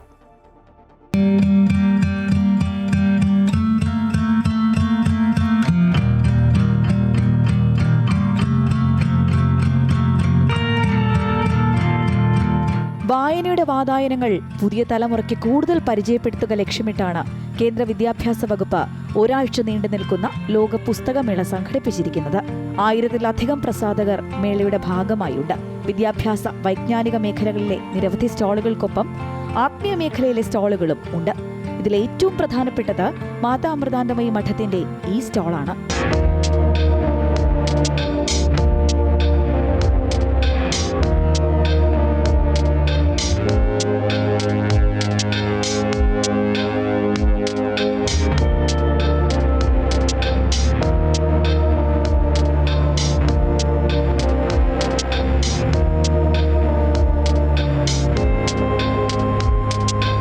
അമ്മയുടെ പ്രഭാഷണങ്ങളും ഉപദേശങ്ങളും ചിന്തകളും ഒക്കെ ഉൾക്കൊള്ളുന്ന പുസ്തകങ്ങളാണ് സ്റ്റാളിൽ ഒരുക്കിയിട്ടുള്ളത്. 200-ലധികം പുസ്തകങ്ങൾ വിവിധ ഭാഷകളിലായി ഇവിടെയുണ്ട്. അമ്മയുടെ ബയോഗ്രഫി ഉണ്ട്, പിന്നെ സത്യസനാതനം അമ്മയുടെ ബുക്കുണ്ട്, അമ്മയുടെ ശിഷ്യന്മാരുടെ, സ്വാമിമാരുടെ, അമ്മയുടെ ഭക്തന്മാരുടെ പല പല ബുക്സ് ഉണ്ട് ഇവിടെ. അവരുടെ എക്സ്പീരിയൻസസ്, അവരുടെ ജീവിതത്തിൽ എന്താണ് മാറ്റം വന്നത് അതിനെപ്പറ്റി വളരെ ബ്യൂട്ടിഫുൾ ബുക്സ് ഉണ്ട്. അമ്മയുടെ സ്പീച്ചസ്, ഫോർ എക്സാമ്പിൾ അമ്മയുടെ UN-ൽ അമ്മ സംസാരിച്ചത്, we should try to read as many books as possible, and especially if they are spiritual books. They are good for our mental health, they are good for our spiritual progress. അമ്മയുടെ ഉപദേശങ്ങൾ, അമ്മയുടെ സത്സംഗം അതുണ്ട്, അതിൻ്റെ പുസ്തകങ്ങളുണ്ട്. അമ്മയുടെ കാരുണ്യ പ്രവർത്തനം, അതിനെ പറ്റി കുറേ ഡീറ്റെയിൽസ് ഉണ്ട് ഇതിൽ. അത് 2004 സുനാമി ആയാലും ശബരിമല ക്ലീനിങ് ആയാലും അങ്ങനെ പല പല അമ്മയുടെ ആ കാരുണ്യ പ്രവർത്തനങ്ങൾ അതിനെപ്പറ്റി ഇതിലുണ്ട്. ഐക്യരാഷ്ട്രസഭയിൽ അമ്മ നടത്തിയ പ്രസംഗം ഉൾപ്പെടെ ഉൾപ്പെടുത്തിക്കൊണ്ടുള്ള പുസ്തകങ്ങളും സ്റ്റാളിലുണ്ട്. ആധുനിക തലമുറയ്ക്ക് സനാതനധർമ്മത്തെക്കുറിച്ചും ഈശ്വരചിന്തയെക്കുറിച്ചും പുതിയ ദിശാബോധം നൽകാൻ കഴിയുന്ന നിരവധി പുസ്തകങ്ങളും അമ്മയുടെ നിർദ്ദേശപ്രകാരം മേളയുടെ ഭാഗമാക്കിയിട്ടുണ്ട്. അമ്മയുടെ ശിഷ്യന്മാരായ സന്യാസി ശ്രേഷ്ഠരും മറ്റ് പ്രഗത്ഭരായ വ്യക്തിത്വങ്ങളും അമ്മയെക്കുറിച്ച് എഴുതിയ പുസ്തകങ്ങളും സ്റ്റാളിൽ കാണാം. സാംസ്കാരിക സദസ്സുകളും എഴുത്തുകാരുമായുള്ള സംവാദങ്ങളും കുട്ടികൾക്ക് വേണ്ടിയുള്ള പ്രത്യേക പവലീനുകളുമെല്ലാം മേളയുടെ ഭാഗമാണ്. ഡൽഹിയിലെ ഭാരത് മണ്ഡപത്തിലാണ് മേള നടക്കുന്നത്. ഈ മാസം 18-ന് പുസ്തകമേള സമാപിക്കും. അമൃത ന്യൂസ്, ന്യൂഡൽഹി. അമൃത വിശ്വവിദ്യാപീഠവും ഇന്റർനാഷണൽ ക്വിസിംഗ് അസോസിയേഷനും ചേർന്ന് സ്കൂൾ വിദ്യാർത്ഥികൾക്കായി നടത്തുന്ന സംസ്ഥാന ക്വിസിംഗ് ചാമ്പ്യൻഷിപ്പിന്റെ കോഴിക്കോട് ജില്ലാതല മത്സരം സംഘടിപ്പിച്ചു. സബ് ജൂനിയർ, ജൂനിയർ വിഭാഗങ്ങളിലായി കോഴിക്കോട് ഭവൻ സ്കൂളിലായിരുന്നു ക്വിസ് മത്സരം. AUPS പന്തീരങ്കാവ്, GHSS പെരിങ്ങളം ടീമുകളാണ് ജില്ലയിൽ നിന്ന് സംസ്ഥാന ചാമ്പ്യൻഷിപ്പിലേക്ക് യോഗ്യത നേടിയത്.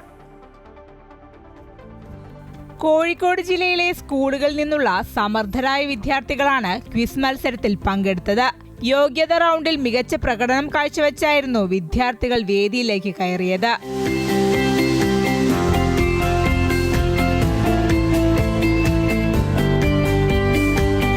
അമൃത വിശ്വവിദ്യാപീഠവുമായി സഹകരിച്ച് ഇന്റർനാഷണൽ ക്വിസിംഗ് അസോസിയേഷൻ സംഘടിപ്പിച്ച ക്വിസ് മത്സരത്തിൽ കോഴിക്കോട് ജില്ലാ quizzing championship trophy AUPS പന്തീരങ്കാവും GHSS പെരിങ്ങളവും കരസ്ഥമാക്കി.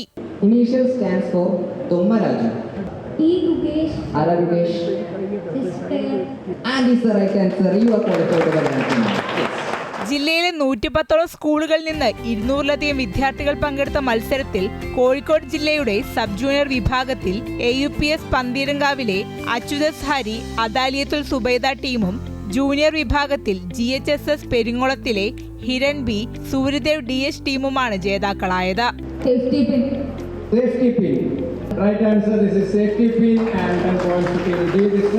സബ് ജൂനിയർ വിഭാഗത്തിൽ ഭവൻ സ്റ്റേവായൂർ, GHSS medical college campus, saint Francis high school Perambra ടീമും ജൂനിയർ വിഭാഗത്തിൽ GHSS Meppayil, Sree Gokulam public school, CKGM HSS Chingapuram ടീമുകളും 2, 3, 4 സ്ഥാനങ്ങൾ നേടി.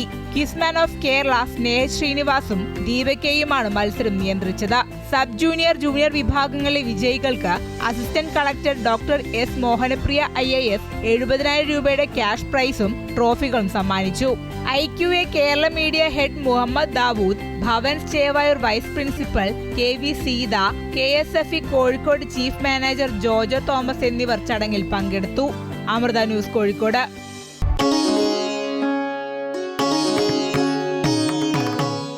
നമസ്കാരം.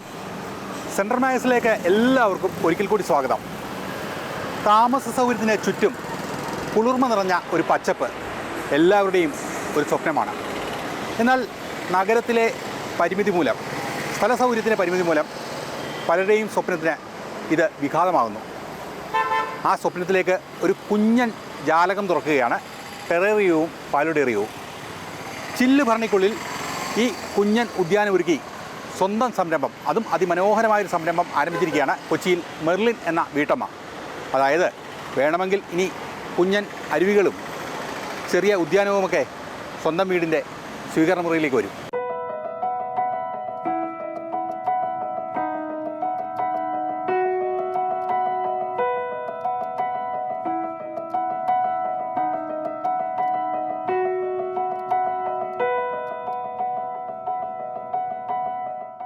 അതിമനോഹരങ്ങളായ കാടുകൾ, ചെറുസസ്യങ്ങൾ, ഉദ്യാനങ്ങൾ, കടൽക്കര, പുൽമേടുകൾ, അങ്ങനെ പ്രകൃതിയിലെ മനോഹരങ്ങളായ ദൃശ്യങ്ങൾ ഒരു ചെറിയ ചില്ലുകുപ്പിയിൽ വീട്ടിൽ വെക്കാൻ കഴിഞ്ഞാൽ എങ്ങനെയിരിക്കും?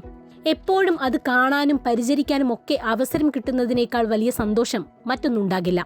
അതാണ് ടെറേറിയം. കൊച്ചിയിൽ താമസമാക്കിയിരിക്കുന്ന മെർലിനാണ് ടെറേറിയങ്ങൾ ഉണ്ടാക്കി അതിലെ ബിസിനസ് സാധ്യത തിരിച്ചറിഞ്ഞ് സ്വന്തമായി സംരംഭം ആരംഭിച്ചിരിക്കുന്നത്. ടെറേറിയംസ് ഇപ്പോൾ നമ്മൾ ഇങ്ങനെ ക്ലോസ്ഡ് ആയിട്ട് അല്ലെങ്കിൽ ഓപ്പൺ ആയിട്ട് ചെയ്യുന്നൊരു സംഭവമാണ്. നമുക്ക് നേച്ചർ, ഇപ്പം വീടുകളാണെങ്കിൽ എല്ലാം ചെടികൾ സ്പേസ് ഇല്ല വെക്കാൻ, അല്ലെങ്കിൽ എവിടെയെങ്കിലും പോകുമ്പം നമുക്ക് കാണുമ്പോൾ ഒരു ഇഷ്ടം തോന്നും. അത് നമുക്ക് വീട്ടിൽ വെക്കാൻ പറ്റാത്തത് ഈ ഒരു ചെറിയൊരു കണ്ടെയ്നറിൽ, അത് ചെറുതാകാം വലുതാകാം ഏത് സൈസ് വേണേലാകാം, അതിനകത്ത് നമ്മളൊരു തീം പോലെ അല്ലെങ്കിൽ നേച്ചർ എന്ന് വെച്ചാൽ റിലേറ്റഡ് ടു നേച്ചർ, അത് എങ്ങനെ വേണേലും നമുക്ക് ചെയ്യാം. എന്നാൽ ഉള്ളിൽ കുഞ്ഞു കുഞ്ഞു ചെടികളും വീട് അല്ലെങ്കിൽ ഒരു ഫോറസ്റ്റ് അല്ലെങ്കിൽ എങ്ങനെ വേണേലും കാടായാലും ഇങ്ങനെ നദിയൊക്കെ ഒഴുകുന്ന പോലെ അതെല്ലാം കാണിക്കാൻ ഒരു ചെറിയ മിനിയേച്ചർ വേർഷനാണ്. പാലുഡേറിയം എന്ന് പറയുന്നത് ശരിക്കും പറഞ്ഞാൽ അക്വേറിയത്തിൻ്റെ നെക്സ്റ്റ് ലെവൽ എന്ന് പറയാം. പാലുഡേറിയം എന്ന് പറയുന്നത് നമുക്ക് ചെടികളും ഉണ്ട്, ഫിഷും ഉണ്ട്. ടെറേറിയം വെച്ചിട്ടാണ് സ്റ്റാർട്ട് ചെയ്തത്. അപ്പോൾ പിന്നെ അതിൻ്റെ അടുത്ത ലെവലിലോട്ട് നീങ്ങിയതാണ് പാലുഡേറിയം. നമുക്ക് 2 ടൈപ്പ് ഉണ്ട്, ജസ്റ്റ് 2 ടൈപ്പ്. ഒന്ന് നമുക്ക് ക്ലോസ്ഡ് ടെറേറിയമാണ്, പിന്നെ ഇതുപോലെ ഓപ്പൺ ആയിട്ടുള്ള ടെറേറിയംസ് ആണ്. ക്ലോസ്ഡ് എന്ന് പറയുമ്പം ഇതൊരു നമ്മൾ ജസ്റ്റ് ഒന്ന് സ്പ്രേ ചെയ്ത്, ഇതിനെല്ലാം സാധാരണ പോലെ വെള്ളം വേണം, ചെറുതായിട്ടൊന്ന് സ്പ്രേ ചെയ്ത് അടച്ചു വെച്ചാൽ ഒരു 1 വീക്ക് കഴിയുമ്പോൾ സിസ്റ്റം സ്റ്റാർട്ട് ചെയ്യും. നമ്മൾ പുറത്ത് കാണുന്ന വെള്ളം മുകളിലേക്ക് അതിൻ്റെ ഇവോപ്പറേഷൻ നടക്കുന്നു, സയൻസിലൊക്കെ പഠിച്ചിട്ടില്ലേ, ഇവോപ്പറേഷൻ നടക്കുന്നു, അത് കഴിഞ്ഞ് മുകളിൽ അത് വന്ന് കണ്ടൻസ് ചെയ്ത് മഴ പോലെ വരുന്നു. ആ സെയിം സിസ്റ്റമാണ് നമുക്ക് ടെറേറിയത്തിൻ്റെ ഉള്ളിൽ നടക്കുന്നത്. അപ്പം മാസത്തിൽ ഒരിക്കൽ എന്തെങ്കിലും വെള്ളം കുറഞ്ഞാൽ ജസ്റ്റ് ഒന്ന് സ്പ്രേ ചെയ്യാതെ നമുക്ക് ഇത് വെച്ചിട്ട് എവിടെയെങ്കിലും പോവുകയും ചെയ്യാം. അതേസമയം ഓപ്പൺ ആണെങ്കിൽ നമ്മുടെ ചൂടിനനുസരിച്ചിട്ട് ഇടയ്ക്കിടയ്ക്ക് സ്പ്രേ ചെയ്ത് കൊടുക്കണം. ചെറുപ്പം മുതലേ ചെടികളോട് മെർലിന് വലിയ താല്പര്യമുണ്ട്. മാതാപിതാക്കളും കുടുംബാംഗങ്ങളും സർക്കാർ സർവീസിലും മറ്റുമാണ് ജോലി ചെയ്തിരുന്നത്. എങ്കിലും കൃഷിയിൽ എല്ലാവർക്കും താല്പര്യമുണ്ടായിരുന്നു. ആ അഭിരുചി മെർലിനും കിട്ടി. ചെറിയ ചെടികൾ വളർത്തി തുടങ്ങിയതിൽ നിന്നാണ് ടെറേറിയത്തിലേക്കും പാലിഡേറിയത്തിലേക്കുമൊക്കെ എത്തുന്നത്.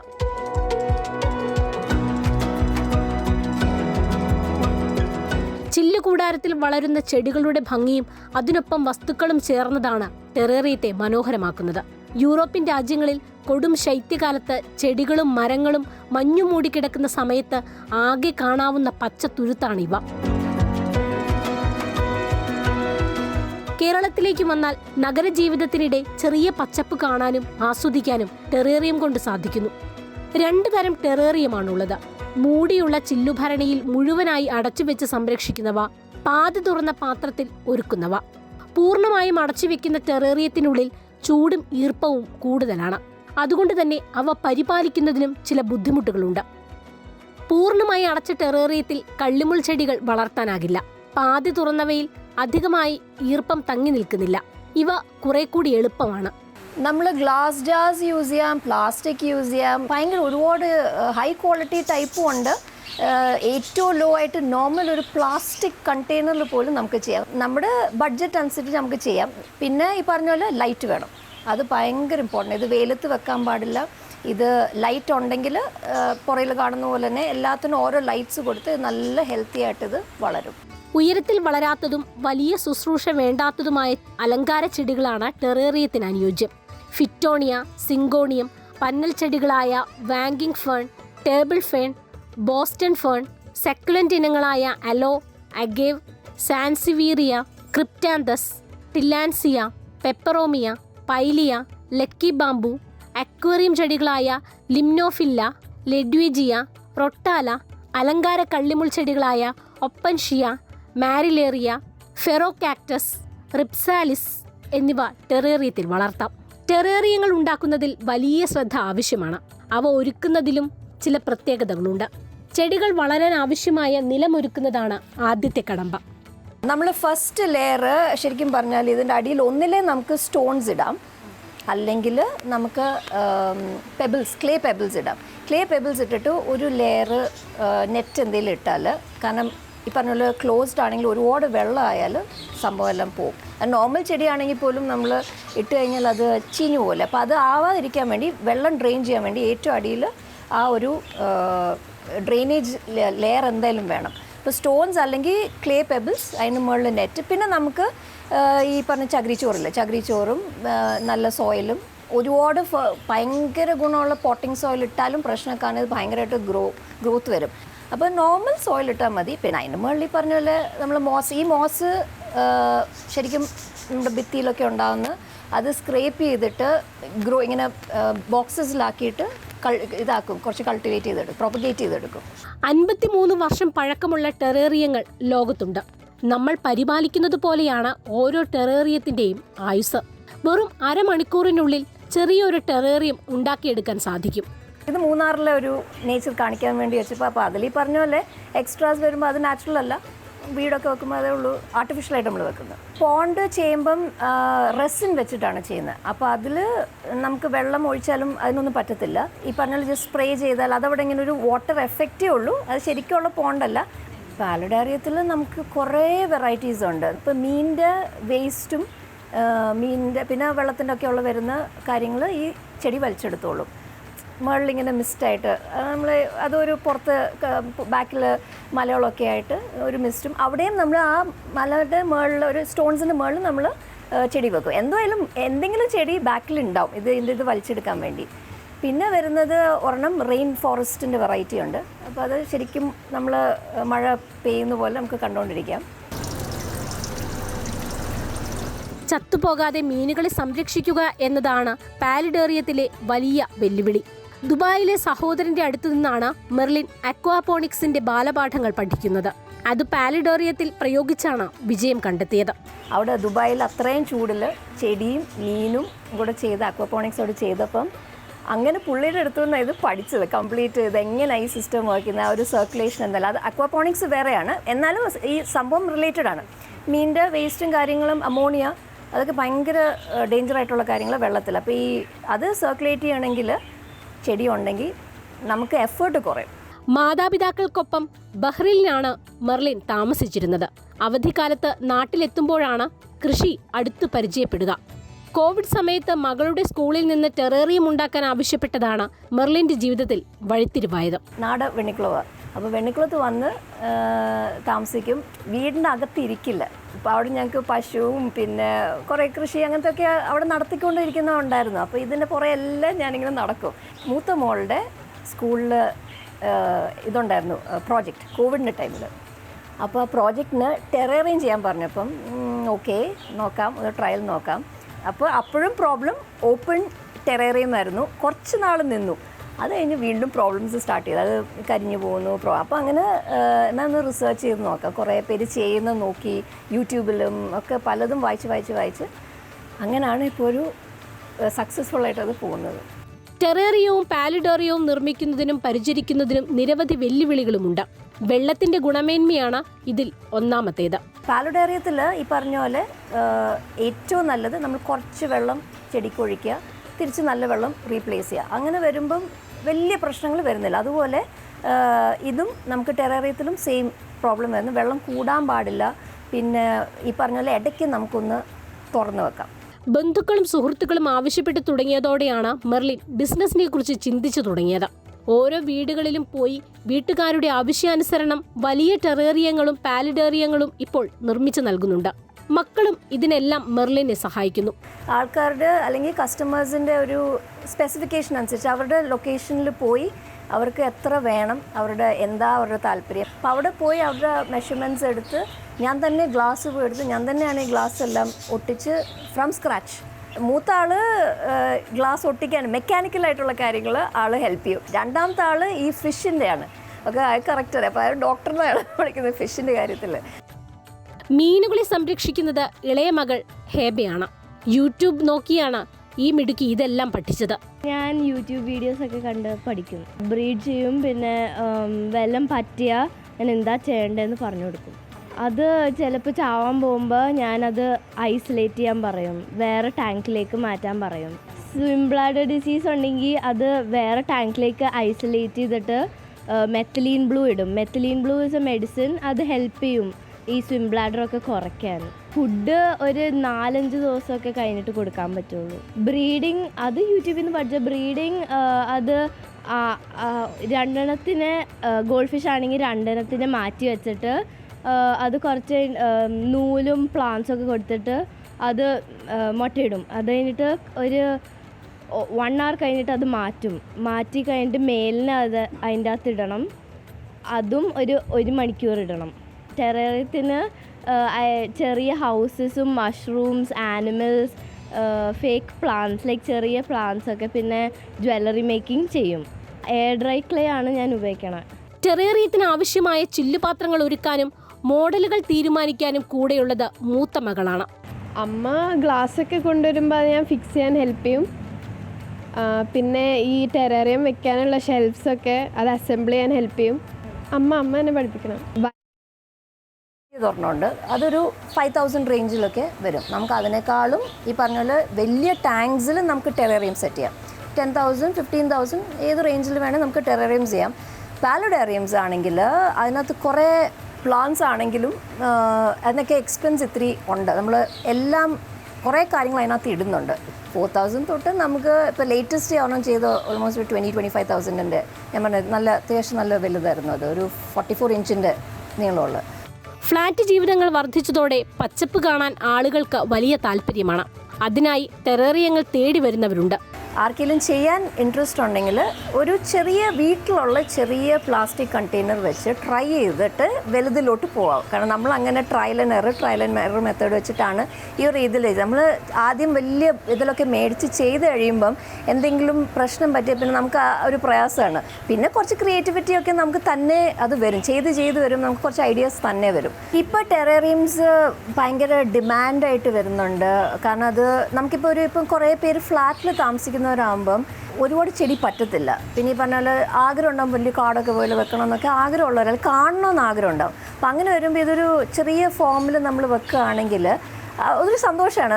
ഇതൊരു ലൈറ്റൊക്കെ വെച്ച് വരുമ്പോൾ ഇത് പച്ചപ്പ് കാണുമ്പോൾ തന്നെ നമുക്കൊരു സന്തോഷം. കൊച്ചി നഗരത്തിൽ ചെറിയ കാടുകളും പുൽമേടുകളും കാണാൻ കഴിയുന്നത് തന്നെ വലിയ ആശ്വാസമാണ്. കിളികളുടെ ഒച്ചയും മുയലുകളെയും ഒക്കെ കൂടെ കൂട്ടി നഗരജീവിതത്തിലും പ്രകൃതിയോട് ചേർന്ന് നിൽക്കാൻ ശ്രമിക്കുകയാണ് മെർലിൻ.